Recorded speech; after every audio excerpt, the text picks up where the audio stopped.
أعوذ بالله من الشيطان الرجيم.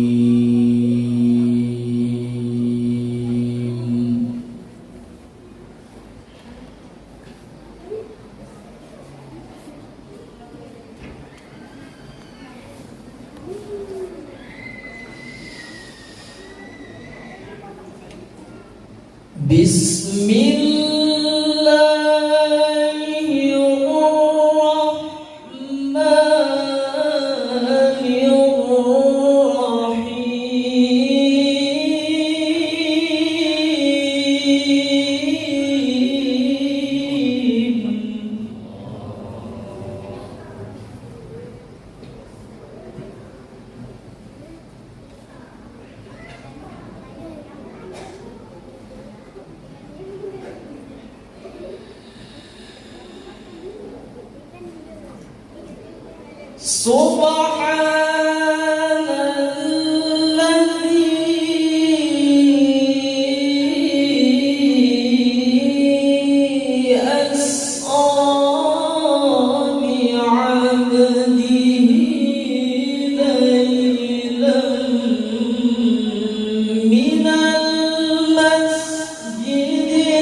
ليلا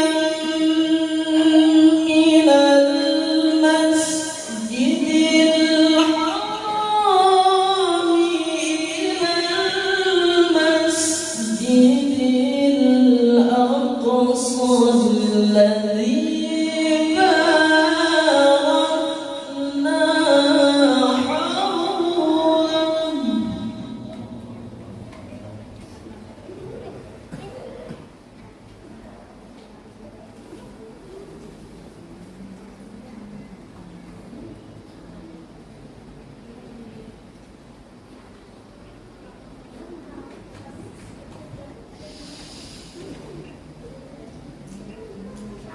الذي باركنا حوله لنريه من آياتنا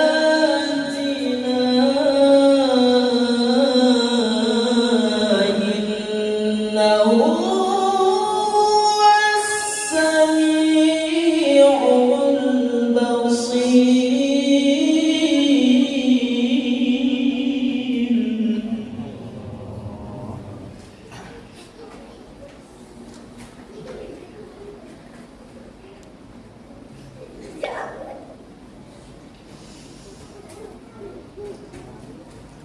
بسم الله الرحمن الرحيم.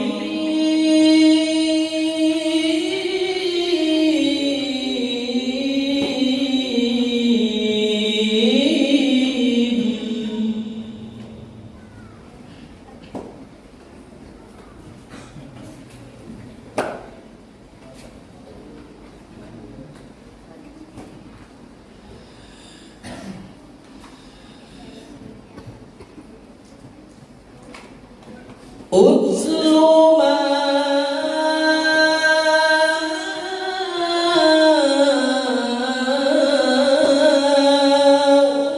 أوحي إليك من الكتاب وأقم الصلاة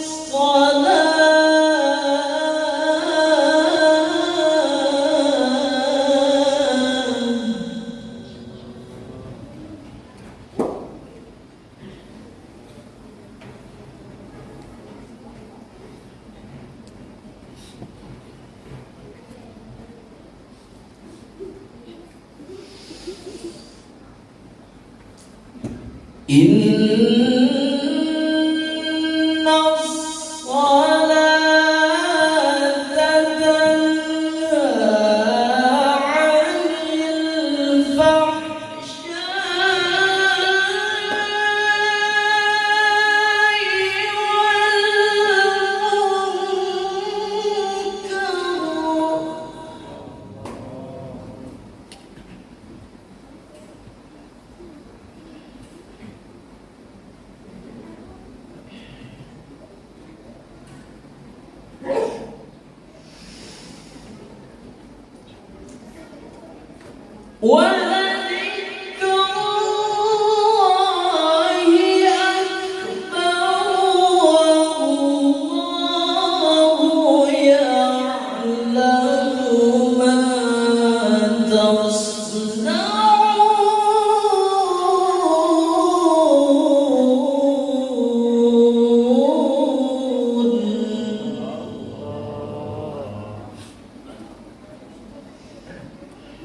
Begijang acara yang keempat, yaitu uraian hikmah peringatan Isra dan Mi'raj Nabi Muhammad SAW yang disampaikan oleh Al-Muqarram Habib Al-Jun Al-Khair.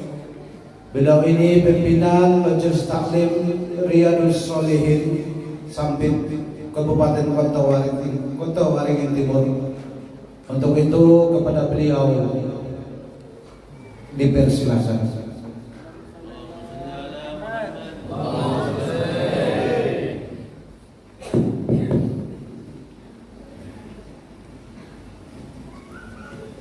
Bismillahirrahmanirrahim.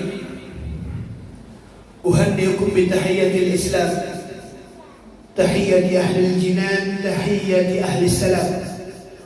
Assalamualaikum warahmatullahi ta'ala wabarakatuh.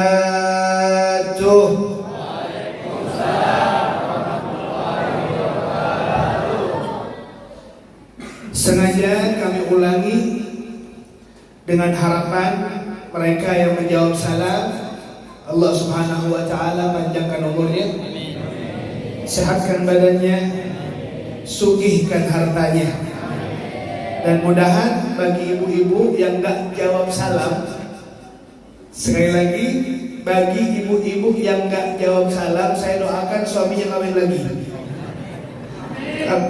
Karena saya tidak mendengar suara ibu-ibu menjawab salam. Assalamualaikum warahmatullahi wabarakatuh.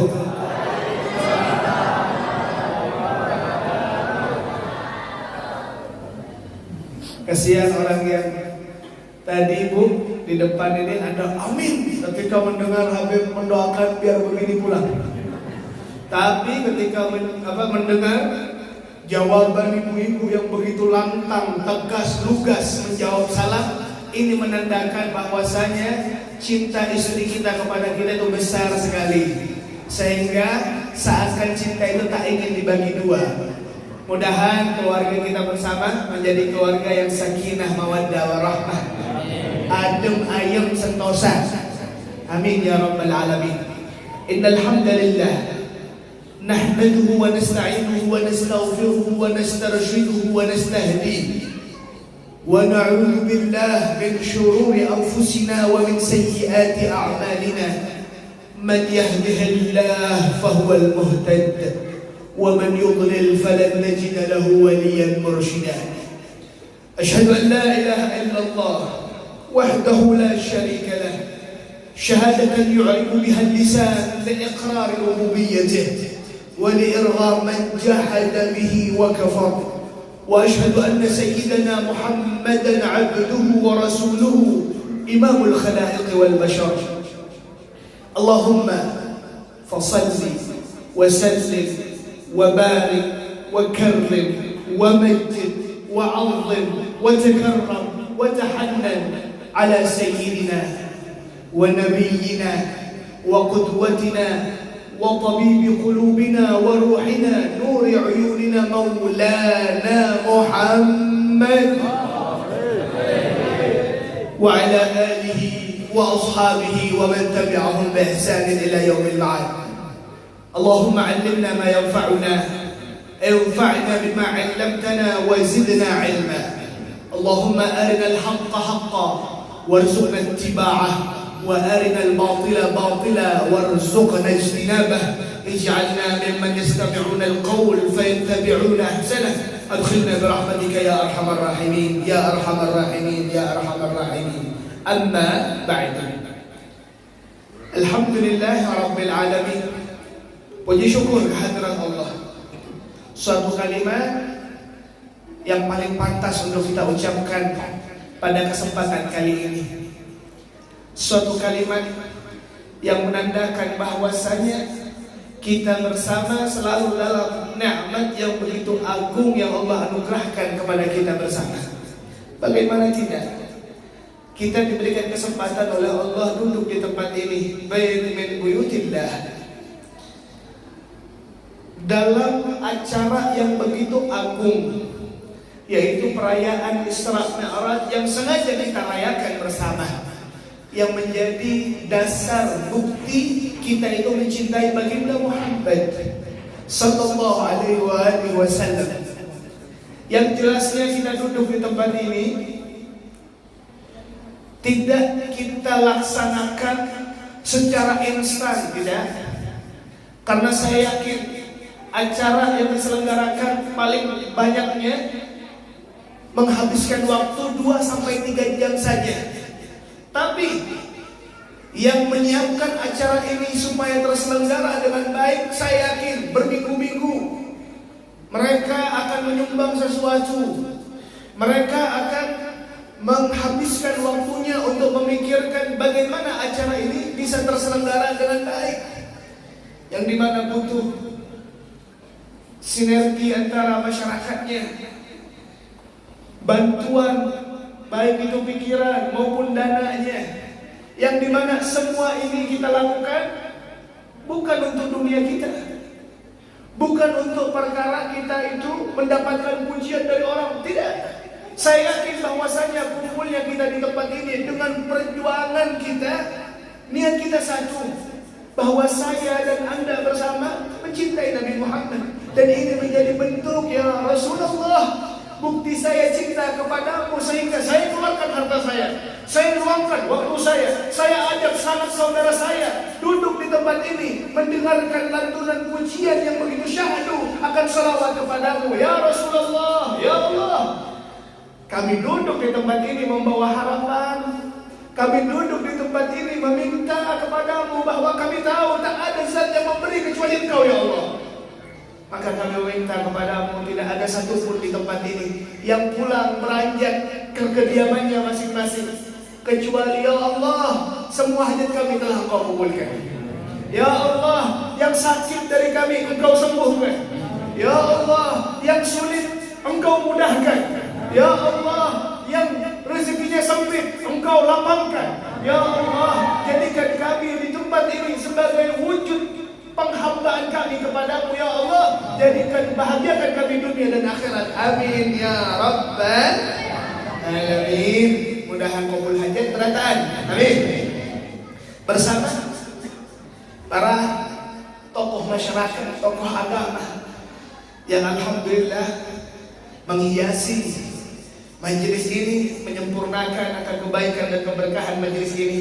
Terkhusus salam hormat dan salam ta'zim kami kepada ayahanda Al-Habib Syekh Ahmad Maula Khilah matta'anallahu biquli hayatihi syarifah, dan juga kepada yang terhormat selaku Ketua Masjid Syuhada Bapak Dr. Andas Iftian Nur.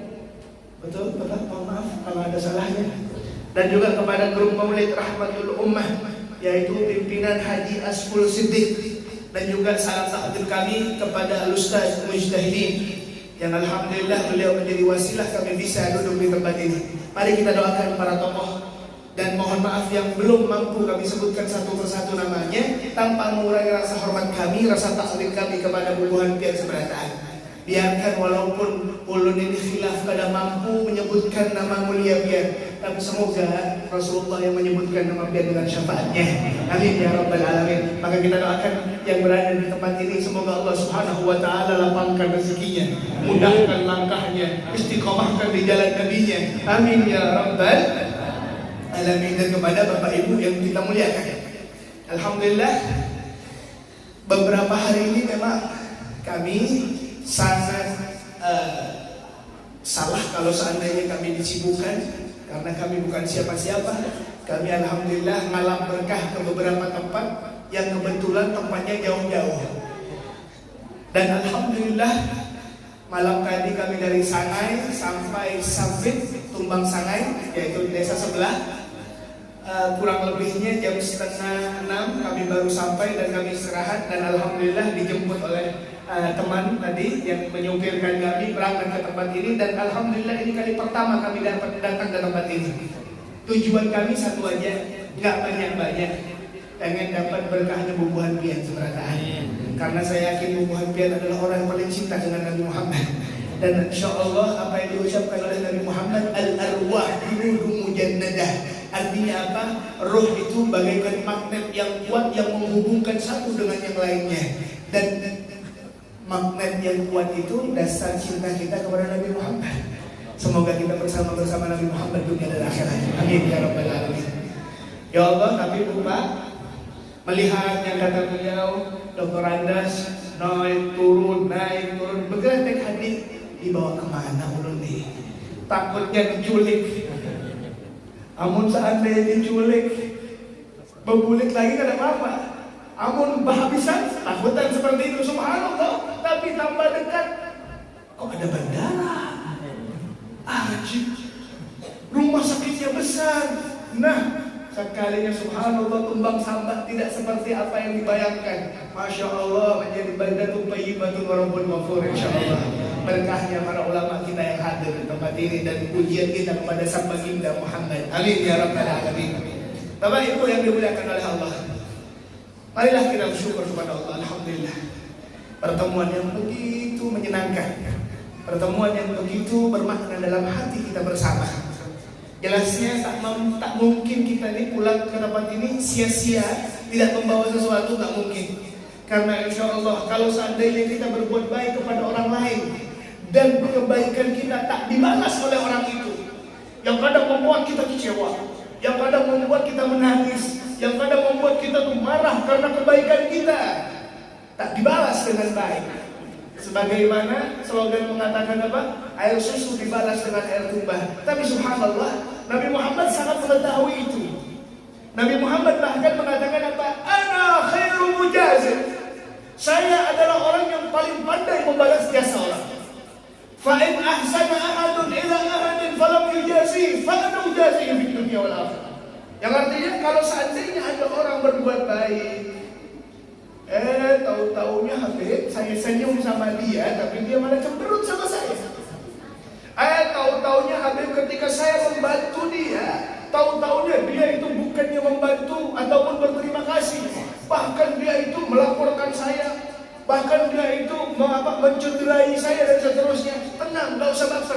Kenapa? Karena Nabi Muhammad mengatakan apa? Orang yang telah berbuat baik dan tidak dibalas, tenang saja aku yang akan membalasnya nanti.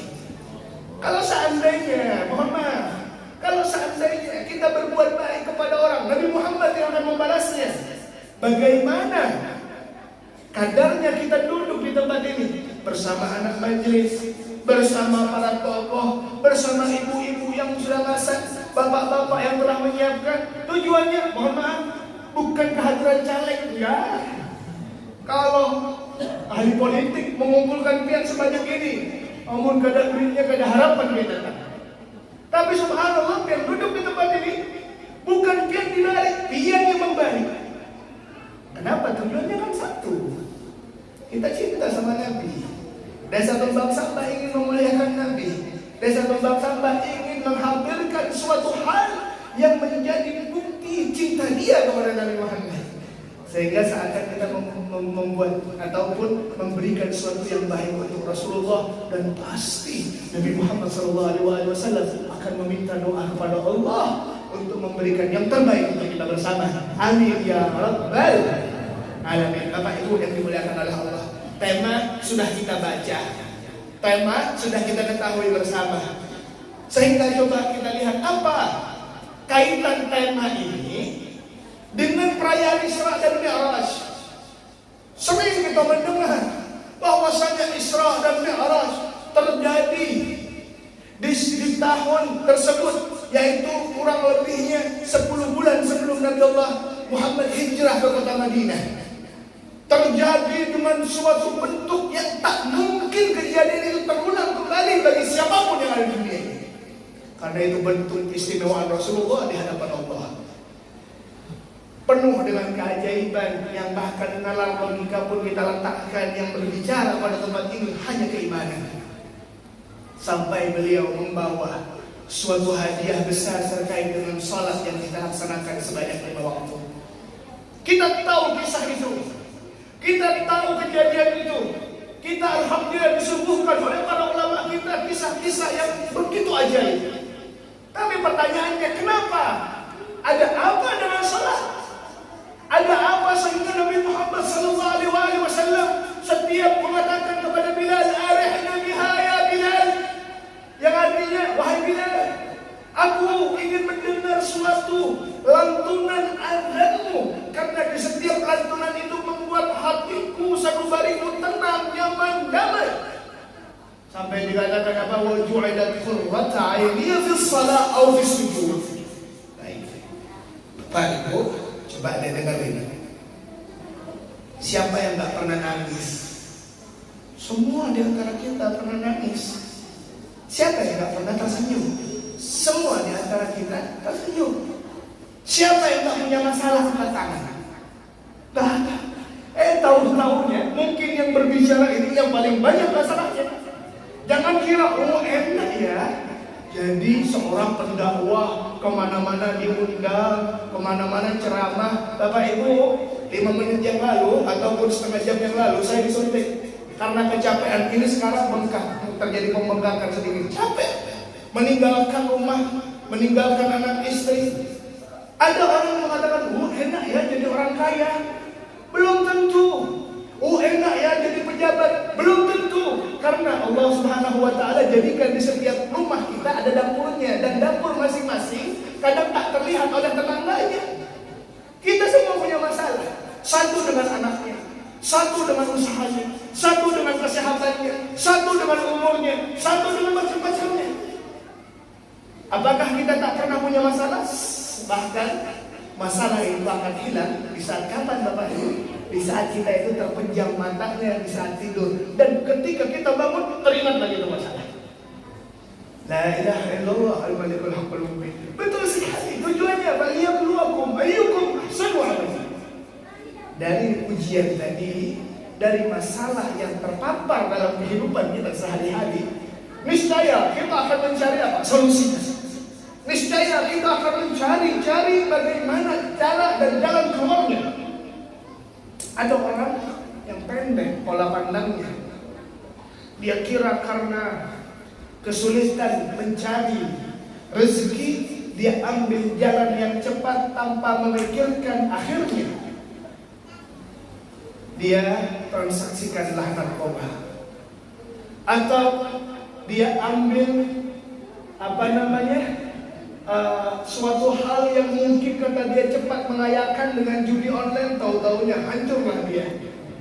Banyak terjadi. Kenapa mereka melakukan itu? Karena satu, dia ingin mencari solusi, dia ingin mencari hal yang membuatkan dia itu happy dengan duitnya. Dia nggak mau dengan cara lainnya. Ada orang yang tidak, dia berjerih payah, dan alhamdulillah jerih payahnya dituangkan oleh Allah dengan keberkahan, dan jadilah kaya dia dengan perjuangannya yang begitu keras.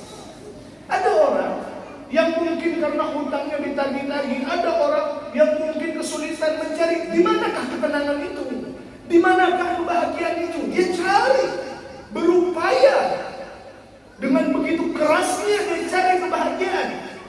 Ada yang mengatakan kebahagiaan dengan meneguk minuman keras karena dia akan happy. Tahu-taunya kesian deh loh.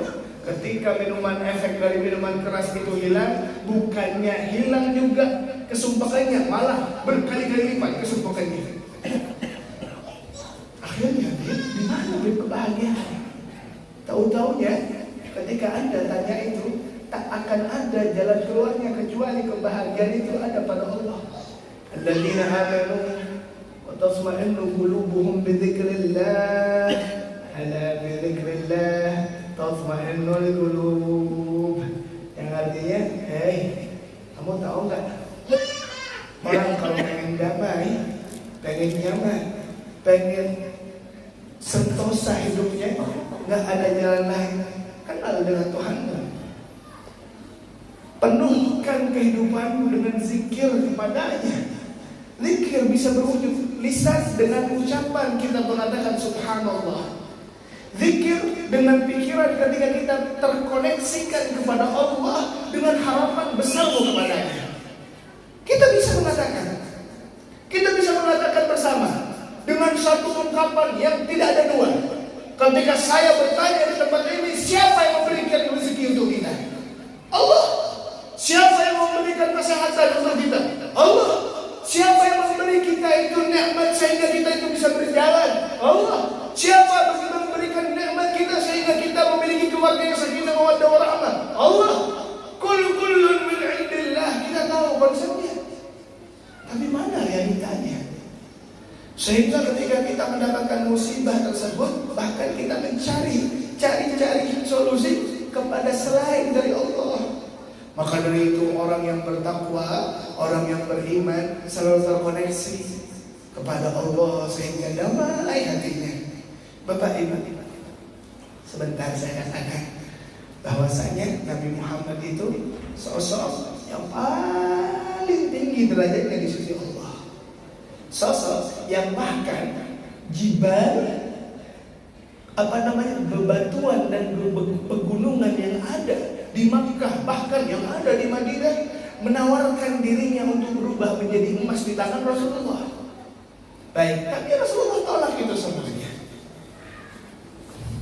Sekarang ketika kita lihat dan kita konsepkan keseharian Nabi dan apa yang dilewati oleh Nabi, apakah ketika Nabi Muhammad itu menjadi orang yang tertinggi pangkatnya di sisi Allah, jadi orang yang tidak ada dilema dalam kehidupannya, nggak ada masalah dalam kehidupannya? Oh tidak, cenderung beliau yang paling banyak masalahnya. Coba deh kita lihat bersama yang menjadi sebab beliau itu di Isra Mi'rajkan. Apa yang terjadi? Coba deh, kita bayangkan. Bapak Ibu, beliau orang yang begitu baik. Di Rasulullah kita bahas. Tidak ada orang yang akhlaknya paling baik melebihi dari Nabi Muhammad, gak ada. Wa innaka la'ala khuluqin 'azim. Tinggi akhlaknya. Tidak ada orang yang ketemu Nabi kecuali pulang dalam keadaan bahagia. Itulah Rasulullah. Enak dipandang. Wajahnya begitu tampan. Yang bahkan tidak ada satupun orang yang memandang Rasulullah kecuali dia akan mengatakan ma ra'aitu syai'an ahsanu min Rasulillah. Sayyidina Abi Hurairah ketika memandang wajah Nabi, beliau mengatakan apa? Aku tak pernah melihat sesuatu apapun. Aku tak melihat bulan purnama yang indah. Aku tak melihat pemandangan pantai yang begitu menyejukkan. Aku tidak melihat gunung-gunung yang begitu megah. Ketika aku memandang wajah Nabi Muhammad sallallahu alaihi wasallam, kecuali aku tahu indahnya Nabi Muhammad mengalahkan dari semua keindahan yang ada yang pernah aku lihat. Itulah Rasulullah. Baik. Tapi kita tahu Nabi Muhammad dicaci. Apa salah beliau? Nabi Muhammad dimaki. Apa salah beliau? Nabi Muhammad dituduh. Nabi Muhammad dilempar batu. Nabi Muhammad disiksa. Nabi Muhammad diboikot. Nabi Muhammad dihina. Semua bentuk kecaman tertuju kepada sosok yang bernama Muhammad bin Abdullah. Antum pernah baru berantem sama orang gara-gara gak disapa aja sudah sabar? Antum pernah ketika berkaitan dengan musuh sampai dia mencari-cari kesalahanmu sehingga mereka memboikotmu, gak boleh transaksi apapun? Pernah? Nggak pernah. Orang-orang Banjar yang datang ke sini alhamdulillah mencari rezeki yang halal. Seandainya orang Banjar ataupun teman-teman kita yang ada di sini sekalian gak boleh ngapa-ngapain, kerja gak boleh, jualan gak boleh, beli sesuatu gak boleh, memang diboikot, apa yang terjadi? Gak bakal betah, dia akan keluar. Nabi Muhammad 3 tahun Bapak Ibu gak boleh ngapa-ngapain. Bayangkan kalau seandainya gak boleh jualan, gak boleh kerja, gak boleh ngapa-ngapain. Ayo, di mana income yang bisa masuk ke dalam kesehariannya? Mau makan pakai apa? Nabi Muhammad sangat sabar. Sampai diriwayatkan beliau itu memakan rumput-rumputan yang tidak layak untuk dimakan sama sekali. Sampai dikatakan keluarganya bercerita, itu kalau makan rumput itu, ini penuh dengan hijau, giginya hijau. Sama seperti bahaim, sama seperti sapi kalau sudah makan gimana giginya, seperti itu. Bahkan diriwayatkan ketika mereka pup, apa yang terjadi? Pupnya pun hijau seperti kotorannya sapi. Setiap kali makan sariawan pasti mulutnya. Untuk mencari protein yang menahan gizinya, untuk mencakupi kebutuhannya sehari-hari. Apa yang dimakan oleh Rasulullah? Rasulullah makan belalang. Pernah Anda makan seperti itu? Nggak pernah. Sampai di wujud akhirnya beliau diusir dari kota Makkah al-Musyarrafah dalam harapan beliau berangkat ke Taif yang jaraknya tidaklah sedikit, jaraknya tidaklah pendek. Harapannya beliau diterima dakwahnya di sana. Bapak Ibu, coba saya bayangkan. Wallahil azim, saya bisa berdiri di tempat ini kalau bukan karena berkahnya Rasulullah. Gak mungkin saya dan Anda berkumpul di tempat ini. Wallahil azim, saya berangkat dari samping, capek. Di saat saya melihat bangunan-bangunan yang menandakan bahwa akan ada pemukiman dan itu tempatnya, saya tiba-tiba semangat lagi. Alhamdulillah sudah sampai. Coba deh, Nabi Muhammad gak pakai mobil. Nabi Muhammad hanya pakai dalam riwayat menggunakan unta, dalam riwayat lain berjalan kaki 80 lebih kilonya. Apa harapannya? Mendengar bahwa ada satu daerah di atas di perbukitan namanya Taif. Baik, beliau jalan. Di saat terik sinar matahari membakar jasadnya, la ilaha illallah, capeknya luar biasa. Terlihat dari kejauhan mulai ada pemukiman warga. Beliau sudah berkretek dalam hatinya, alhamdulillah sudah sampai wahai Zaid. Di saat itu subhanallah, apa yang terjadi? Sama seperti ketika para ulama datang ke Tumbang Samba. Apa? Mereka akan berkumpul. Mereka akan berusaha untuk menjamu. Bahkan terpecahlah saf menjadi 2 bagian. Kalau ulama datang ke tumbang sampah, alhamdulillah dihormati, berebut untuk mencium tangannya. Anak kecil itu dia dari polosnya akan disodorkan oleh orang tuanya untuk dekat meminta doa para ulama. Nabi Muhammad, anak-anak kecilnya mulai mendatangi Nabi. Di saat beliau ada di Taif, apa yang terjadi? La ilaha illallah. Mereka bukan mau mencium tangannya Rasulullah, enggak. Yang ternyata anak kecil yang hadir pada saat itu semuanya telah memegang batu dan mendekati Nabi Muhammad, melemparkan batu satu persatu orang tersebut, sehingga apa? Dikatakan bahwasanya Nabi Muhammad bersimbah darah karena pukulan, karena lemparan dari batu, lemparan dari besi, lemparan dari kayu yang bisa meludah, yang bisa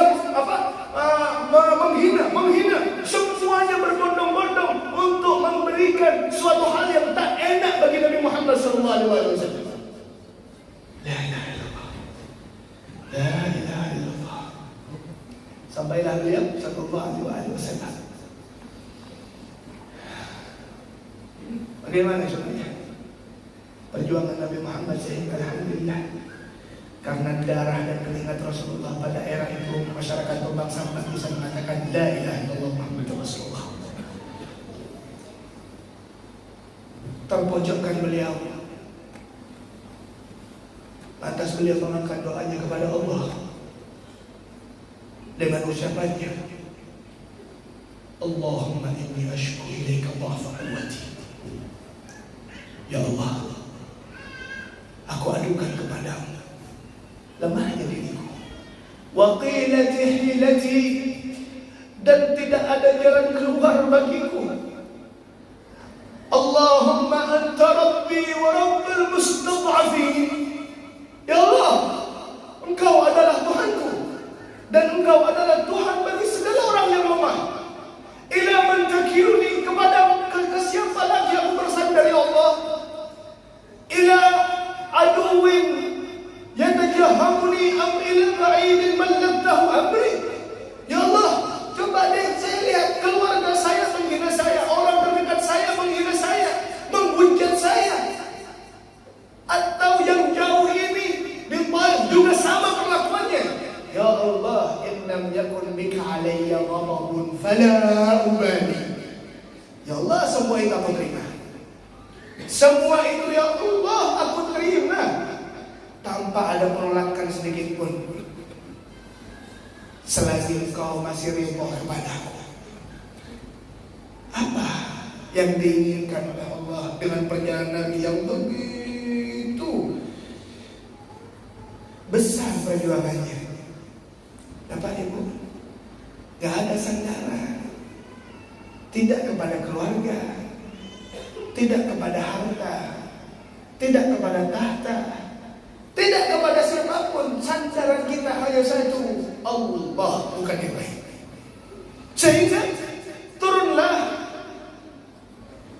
syariat salat dengan perjalanan yang begitu indah. Maka dari itu pantas deh Nabi Muhammad mengatakan as-salat mi'rajul mu'min.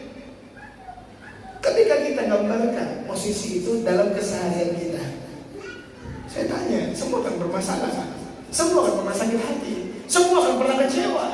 Kenapa ada kecewa di saat kita itu berharap kepada manusia? Kenapa harus kecewa di saat kita meminta bantuan kepada manusia? Banyak di antara kita yang mungkin berharap karena saudaranya orang kaya, ada yang berharap karena bosnya baik setia, ada dengan pasangannya yang subhanallah ketika kita sandarkan itu semua kepada orang, siap-siap deh kamu kecewa. Anak atau orang tua akan kecewa kepada anaknya, pasangan akan kecewa dengan pasangannya. Dan itu bukan satu dua kisah yang membuat kita itu tersentuh hati kita bahwasanya kita tidak pantas untuk bersandar ke siapa-siapa. Kenapa? Karena kita kan ngomong, iya karena budu, iya karena nasta'in. Ya Allah, hanya kepadamu aku beribadah dan hanya kepadamu aku minta tolong.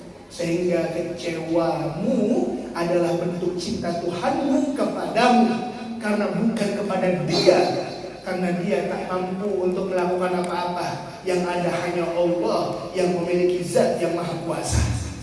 Sehingga subhanallah, jadilah mi'rajul mu'min. Jadilah di saat itu waktumu dalam sholatmu hanya untuk kamu dan dia, hanya Allah. Buktinya apa? Kalau kamu duduk sama istrimu, kamu makan, bisa. Kamu minum, bisa. Kamu bercanda, bisa. Karena itu waktumu untuk keluargamu. Waktumu dalam pekerjaanmu, kamu bisa bekerja. Kamu bisa membagi waktu 24 jam itu kepada apapun yang bisa kita lakukan. Kita bisa bertamasya, kita bisa bekerja, kita bisa jalan-jalan, kita bisa berkumpul dengan sanak keluarga. Dan ketika saya tanya, oh itu kan kerjaanmu dari Allah, keluargamu dari Allah, rezekimu dari Allah, kesehatanmu dari Allah. Nah, pertanyaannya, mana waktumu untuk Allah? Di situ kan, sholatmu itu kan bukan untuk orang lain. Sehingga sholat adalah apa? As-sholah wa huwa af'alun wa aqwalun makhsusatun, terus mubtada'un atau ibtada'a bi takbiratul ihram wa ihtadama bi taslim, yaitu suatu pekerjaanmu dari ucapan, dari gerakan yang diawali dari takbiratul ihram dan diakhiri dengan assalam. Itu suatu pekerjaan yang bukan dipersembahkan kepada yang lainnya kecuali kepada Allah. Kamu katakan Allahu Akbar, apa artinya Allah Maha Besar? Kau mulai dengan itu. Yang artinya apa? Masalahmu kecil, duniamu kecil, kesulitanmu kecil. Jangan membesar, karena kamu mengatakan Allahu Akbar.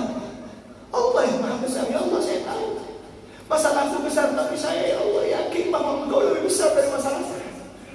Maka selesaikan masalahku. Ya Allah, saya sakit, saya berobat kemana-mana. Mungkin bagi orang, bagi saya penyakit saya besar, tapi saya tahu Allahu Akbar, Allah yang Maha Besar. Maka apakah ada yang tak mungkin bagi Allah? Nggak ada yang tak mungkin, semuanya mungkin.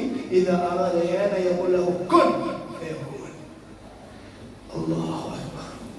Setelah itu kamu mulai dengan pembacaan Fatihah. Apa yang menjadi artinya? Alhamdulillahirabbil alamin. Segala puji Allah aku persembahkan kepadamu Tuhan segenap alam. Saat itu, di saat yang sama Allah mengatakan kepadamu hamidani abdi. Karena itu kan waktumu untuk dia. Kamu bisa curhat sama orang, kenapa gak curhat sama Tuhan? Tinggal kamu curhat aja sama Tuhan, kenapa? Karena dia yang segala-galanya bagimu.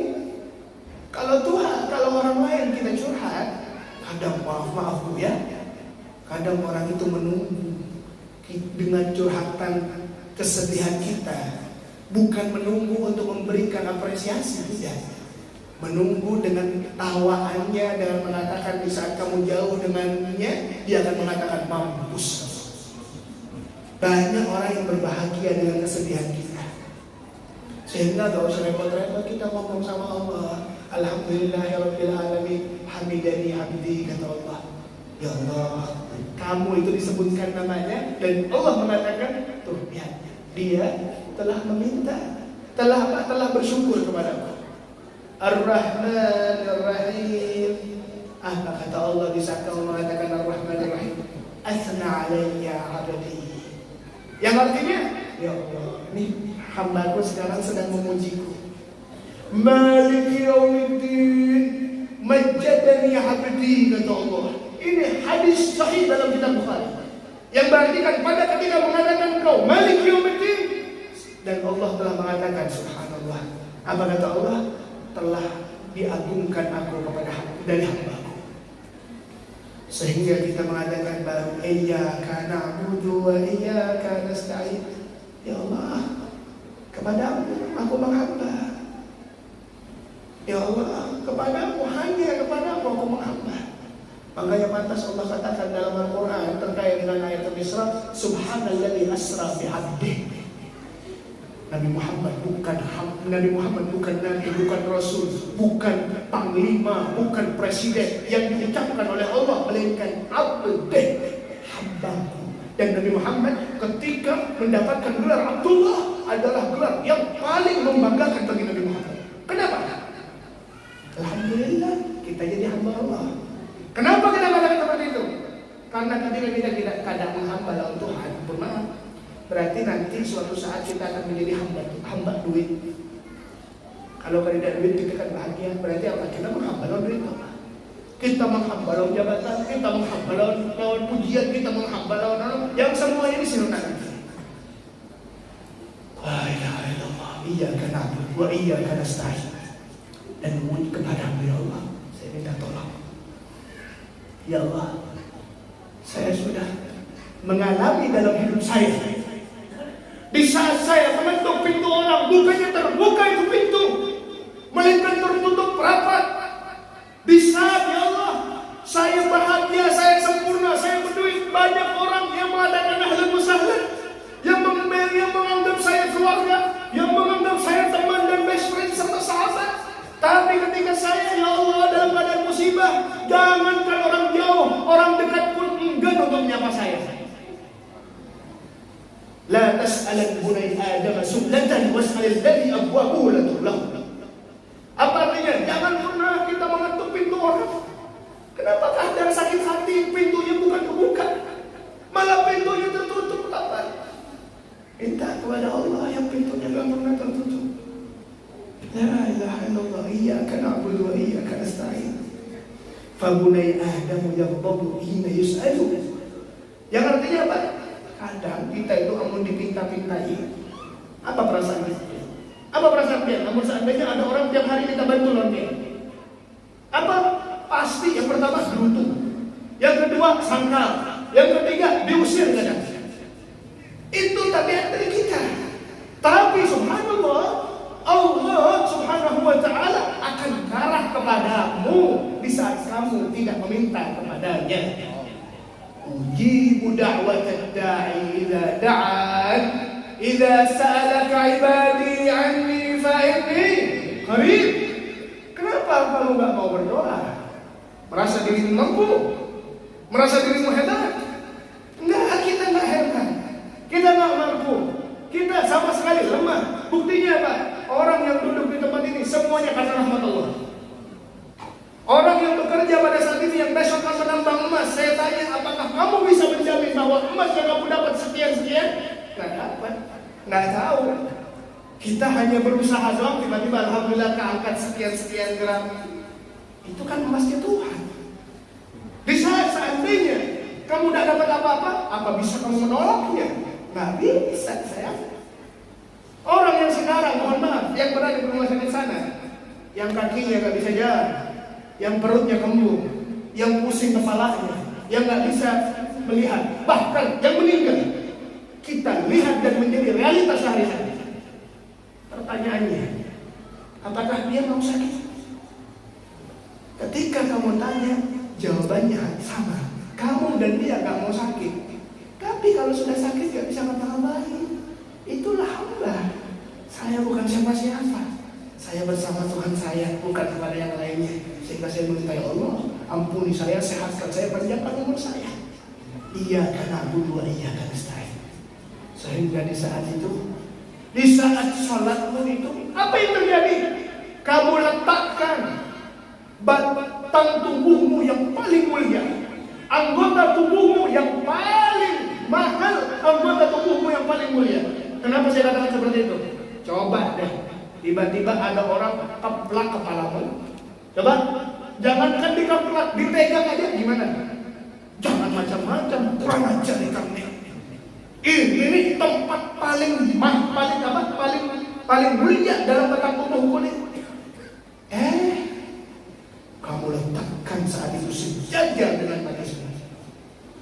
Ketika kamu sujud, antara kepala dan kaki sama. Kamu bersujud untuk duit. Seandainya kamu bisa, kamu hendak sujud lawan bosmu. Hendak itu saya punya harga diri. Kamu mau sujud karena orang ngasih duit, saya kasih kamu duit, tapi kamu harus sujud. Mungkin gak makan mau kita, harga diri. Tapi apa daya dengan harga diri di saat kita berhadapan dengan Sang Maha Kuasa? Sehingga saya letakkan kening saya di tempat sujud saya, ya Allah. Saya bersujud bukan kepada yang lainnya, hanya kepada-Mu, ya Allah. Di saat itu apa yang dikatakan Nabi Muhammad? Tidak ada kecuali saat kamu bersujud kepadanya. Curhat sama Allah, ya Allah, saya sulit. Ya Allah, saya terhina. Ya Allah, saya sakit. Ya Allah, saya berantem dengan suami saya. Ya Allah, ceritakan apapun yang kamu inginkan dari Allah. Pasti kamu akan lihat keajaiban demi keajaiban yang akan kamu dapatkan dari berkah sholat yang kamu lakukan. Bukan pandangan, oh kalau kada sholat haram, kalau haram neraka. Banyak kita mengatakan seperti itu sehingga apa? Kita mau melakukan sholat dan menghadap sholat suatu hal yang begitu sulit. Ketika terkait Allah Akbar, aduh datang lagi dan menggambarkan sholat hal yang menakutkan. Enggak, Bu, Pak, enggak. Bapak itu kerja kami di sini, capek kan kerja. Kenapa kamu kerja? Itu pertanyaan saya. Kalau kamu tahu kerja itu capek, kerja itu menyakitkan, kerja itu gak enak, tapi saya heran kok setiap hari Anda kerja. Karena saya tahu orang yang kerja ada harapan yang tertanam di dalamnya. Apa itu? Duit. Coba deh saya tanya, kalau seandainya kerja gak dapat duit, ngapain bercapek-capek? Sehingga kamu kerja setiap harinya dan merasa nyaman atas pekerjaan itu, sehingga kamu dapatkan duit karena harapan besar bagi yang bekerja itu duit. Nih, kamu pernah sakit nggak? Pernah, alhamdulillah. Saya tanya deh, kalau sakit kemana kamu? Berobat. Saya capek, tekanan darah 160. Langsung datang dokter disuntik, sekarang bengkak. Capek, gak enak, sakit disuntik. Diobati kada nyaman. Tapi subhanallah, orang yang berobat tertanam dalam hatinya harapan. Apa harapan yang sakit? Ketika berobat, sembuh. Nah sekarang ketika kamu sholat, capek gak? Capek, gitu. Sholat, kamu di saat kamu nyaman dalam keadaan tidurmu, kamu harus bangun dan menyentuh air yang dingin. Di saat hujan merintik-rintik, kamu harus takbiratul ihram di saat orang lain tidur. Capek gak? Capek.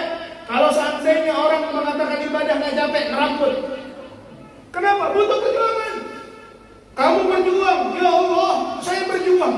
Saya sholat 5 waktu, saya sholat berjamaah, saya bangun subuhnya, saya lakukan ibadah malamnya. Bukannya gak capek. Kalau memang kalian tidur, sama seperti yang lainnya, saya pun nyaman. Tapi kenapa saya lakukan itu? Karena saya tahu saya punya harapan yang besar. Apa harapannya kepada Allah? Segalanya. Kullun min indillah. Semuanya datang dari Allah. Makanya kalau hendak berdoa, hendak sedih, hendak ada ketuburan, hendak apapun itu minta kepada Allah. Dan herannya gak ada jalan kedua, Bapak Ibu. Gak ada jalan kedua. Kenapa? Kalau kadang kayak gitu hancur. Coba deh lihat, kemana akhirnya orang itu? Yang dia menjauh dari Tuhannya, hancur, rumah tangganya hancur, usahanya hancur, dan bahkan dia lakukan perkara-perkara yang membuat mereka itu mati konyol. Berapa banyak yang bunuh diri hanya karena perkara yang seperti ini? Berapa banyak yang rumah tangganya hancur karena perkara yang seperti ini? Kenapa? Karena gak mau menyerahkan diri kepada Allah. Kalau kamu menyerahkan diri sama Allah, gak ada kata-kata yang besar, gak ada masalah yang besar, gak ada hal yang menakutkan, gak ada hal yang menyedihkan. Antum tahu para aulia itu, para wali-wali Allah itu bukan dikeramatkan karena punya karomat bisa terbang atau apa. Enggak. Antum tahu wali sifatnya dikatakan oleh Allah dalam Al-Quran, ala inna awliya Allah la khawfun alaihim wa la hum yahzanun. Yang artinya mereka para wali gak pernah merasa sedih, gak pernah merasa takut. Kenapa harus sedih? Kenapa yang sekarang sedih? Kamu kenapa? Kamu takut rezekimu habis? Kenapa? Orang yang takut karena takut mengkhawatirkan hal yang tidak terjadi. Karena kamu gak punya duit, punya pelayan anak. Karena kamu gak punya duit untuk menghadap hari esok. Tenang aja. Kenapa? Karena jangan pernah takut terkait dengan hari esok.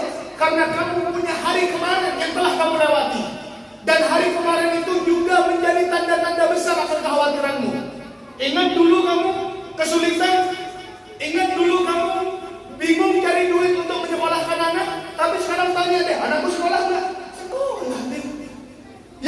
pada saat itu khawatir untuk kesehatannya, dia takut mati, tahu-tahunya sembuh, alhamdulillah. Itu dikatakan inna rabbaka kafaka bil amsi ma kan hatman sayafri ma yakun. Artinya Tuhanmu telah mencukupimu terkait dengan hari kemarin dan besok, hari besok dan hari keselanjutannya pasti Tuhanmu akan mencukupimu. Rabbuka kafi, Tuhanmu adalah zat yang maha mencukupi dirimu. Yang heran adalah mereka yang tidak pernah puas dengan apa yang telah diberikan oleh Tuhannya. Ambisimu yang menghancurkanmu, wahai hamba.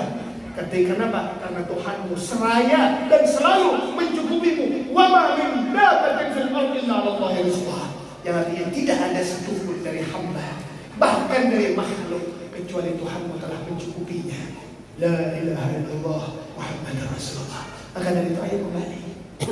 Ayo kalau pengen hidup nyaman, hidup tenang, hidup damai, hidup sentosa, yuk kembali kepada Allah. Karena Allah telah memberikan rahmatnya seakan ingin mendekatmu, ingin memelukmu, ingin juga dekat denganmu. Wa huwa ma'akum aynama kuntum. Dialah zat yang selalu bersamamu dimanapun kamu berada. Dimanapun kamu berada, kamu selalu terpantau karena dialah zat yang maha melihat. Dimanapun engkau akan selalu terdengar karena dialah zat yang maha mendengar. Dialah segala-galanya bagimu. Maka dari itu ayo dekat.